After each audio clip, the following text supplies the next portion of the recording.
Bismillahirrahmanirrahim. Ilan qala al-musannif Syekh Umar Abdul Jabbar radhiyallahu ta'ala anhu fi kitabi Khulasah Nurul Yakin nafa'anallahu bihi wa bi ulumihi fid dharain amin radhiyallahu ankum. Pembahasan kedua terkait dengan sejarah dalam kitab Khulasah Nurul Yakin. Menika masalah nasabuhu wa wafatu walidih. Nasab Kanjeng Nabi kalian cerita tentang wafatnya ayahandanya yang bernama Sayyidina Abdullah. Kalau ini sampun dibahas siapa itu sosok Kanjeng Nabi Muhammad Shallallahu Alaihi Wasallam, di mana beliau itu adalah Rasulullah utusan Allah kepada seluruh manusia tanpa terkecuali, termasuk penganut agama yang sebelumnya. Ada kewajiban bagi mereka untuk ikut dengan ajaran yang dibawa oleh Kanjeng Nabi Muhammad Shallallahu Alaihi Wasallam. Beliau datang bawa agama Islam. Beliau adalah orang Arab, terus dari Quraisy, Bani Quraisy, keturunan Quraisy, Adnani dari Sayyidina Adnan. Kalau ini sampun dibahas, Sayyidina Adnan ini nyambung kepada Nabi Ismail bin Ibrahim alaihissalam. Terus kemudian nasabnya beliau dari ayahandanya bernama Abdullah bin Abdul Muthalib. Abdul Muthalib niku nami aslinya Syaibah. Cuma dijuluki Abdul Muthalib. Napa Abdul Muthalib? Budaknya Muthalib. Mangke diterangkan, diceritakan napa sebabnya kok disebut Abdul Muthalib. Kemudian bin Hashim bin Abdi Manaf bin Qusay bin Kilab. Nama aslinya Hakim. Tapi di sini disebut Kilab. Dulu memang terkenalnya Kilab. Kilab niku maknanya apa? Anjing, karena beliau banyak melihara anjing. Dulu kan belum dianggap najis lah istilahnya, belum dianggap najis. Jadi banyak melihara anjing sehingga beliau dijuluki Kilab. Nah, aslinya namanya Hakim. Kalau guru saya Habib Umar itu beliau menganjurkan lebih afdol kita panggil Hakim daripada Kilab, karena Kilab terkesan gimana kalau sekarang ini. Lah, Abdul Muthalib kakeknya Nabi yang kalau ini diceritakan sebagai wali kota Mekah pada saat itu nama aslinya adalah Syaibah. Pemberani beliau. Di antara keberaniannya waktu tahun gajah kan lahir Kanjeng Nabi. Raja Abroha itu kan datang menyerang Ka'bah. Ceritanya sebelumnya, jadi Abroha ini raja dari Habasyah sebetulnya di Ethiopia Afrika, cuma hijrah ke Yaman. Di Yaman ini banyak pengikutnya, terus jadi raja besar. Tapi kok dilalah Abroha ini tadi iri dengan Mekah yang waktu itu ada Ka'bah. Banyak diziarahi dari mana-mana. Akhirnya Abroha punya inisiatif bangun Ka'bah sendiri di Yaman. Ketika bangun Ka'bah sendiri ada orang Arab yang dengar. Orang Arab ini usil-usil, Gunung Sewu. Orang Arab yang dengar berangkat ke Yaman. Lah kok Ka'bah Abroha niki Gunung Sewu diisingi, diseleki. Jadi habis buang kotoran dilempar ke Ka'bahnya Abroha, lari, tidak ketahuan. Ngamuk Abroha ini punya usut dicari, ternyata orang Arab. Ngamuk diserang. Begitu nyerang di tengah jalan lapar tadi menjarah. Ada riwayat menjarah onta-ontanya Abdul Muthalib. Jadi Abdul Muthalib punya pekarangan peternakan apa? Onta. Ada riwayat ayam macam-macam. Pokoknya hewan ternak. Dijarah, dimakan sama golongannya Abroha. Begitu mendekati Mekah, di pintu Mekah dicegat kali Syaibah, kali Abdul Muthalib. Katinang dicak, katinang Ka'bah, laponi Ka'bah, menghancurkan Ka'bah. Oh iya, Ka'bah duwe pangeran. Ka'bah lahar Rob dikatakan punya pangeran. Sing ngurusi Ka'bah kudu aku, walaupun aku wali kota. Sing ngurusi Gusti. Tapi masalahnya peternakan kambing-kambing, onta sing sampean pangan iki pangerane aku. Pulau sing gak ada. Nah terus balik dhisik, baru tak isini. Jadi nyegat pasukan ini apa?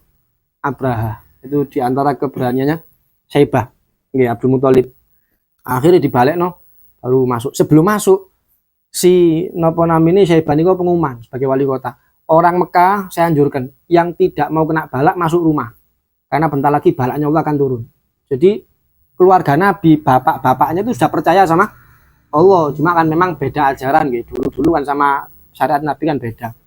Jadi karena bentar lagi Allah akan marah, ada orang yang ingin menghancurkan rumahnya Allah, masuk semuanya. Sing badhe ningali, siap-siap. Melebet sedaya. Setelah itu terjadi namanya perang gajah niku wow.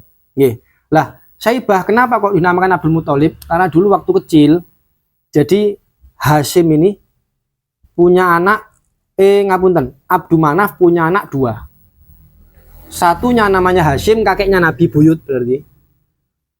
Satunya namanya Muthalib. Jadi paman buyut. Gitu, paman buyut. Hashim meninggal di Madinah.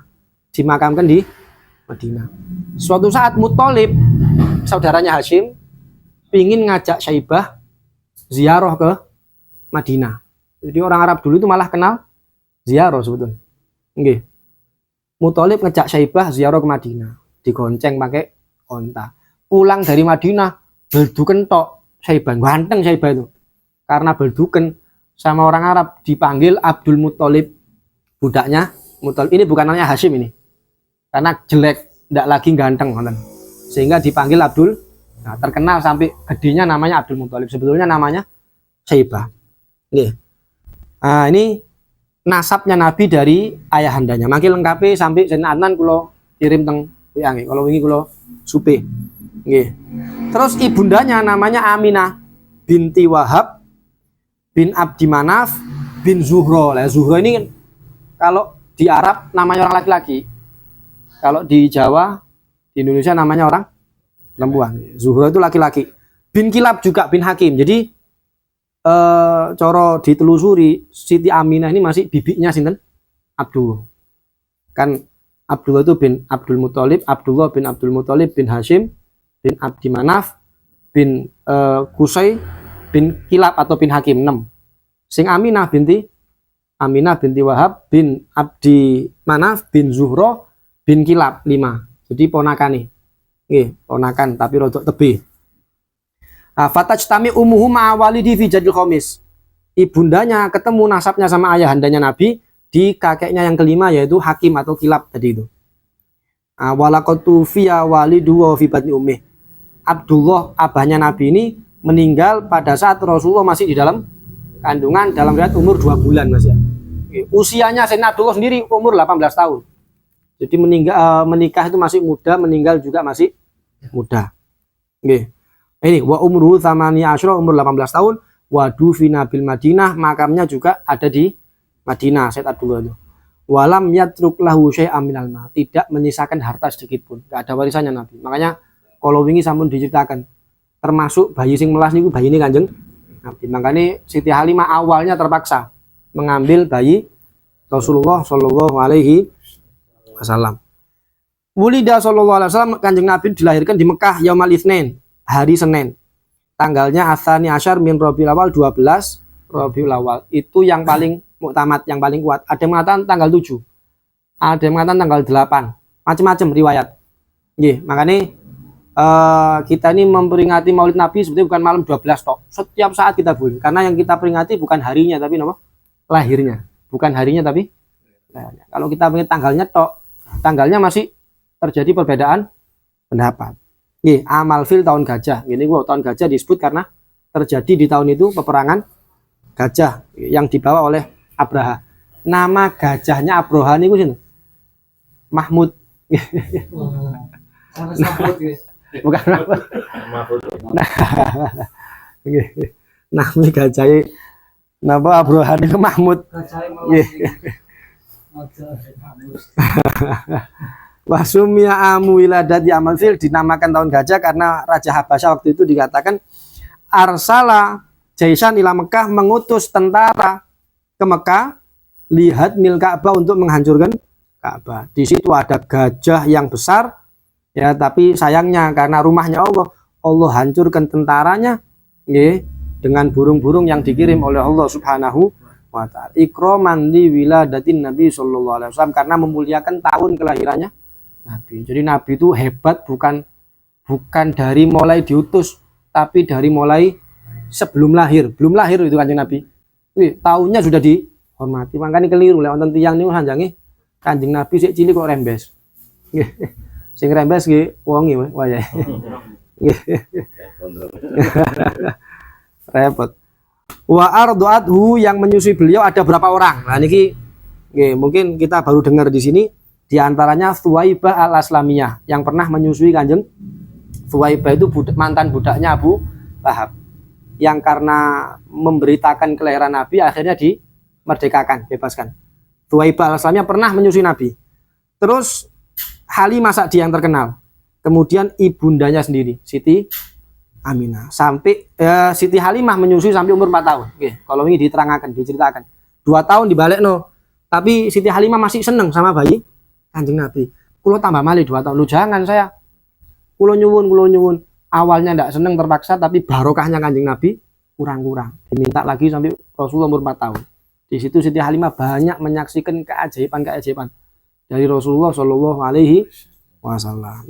Ini sedikit terkait dengan nasab dan wafatnya ayahandanya, kemudian lahirnya dan siapa yang menyusui Rasulullah Shallallahu Alaihi Wasallam. Sayyidina Abdullah itu ganteng, tapi mantune nikah, tidak ada lagi yang ngelirik. Dulu waktu muda itu banyak yang ngelirik. Dalam riwayat dikatakan kenapa banyak yang ngelirik? Karena di dalam sulbinya Abdullah ada cahayanya Rasul. Jadi coro lewat niku wong meracangan noleh, wong dodolan bensin noleh, wong dodol sembarang noleh. Tapi begitu nikah pindah, nun sewu spermanya Kanjeng Nabi, cahayanya Kanjeng Nabi ke Siti Aminah. Dan lagi padahal gantengnya pancet. Menunjukkan yang lebih ganteng dari itu adalah cahaya Rasulullah Shallallahu Alaihi Wasallam. Wallahu a'lam bishawab.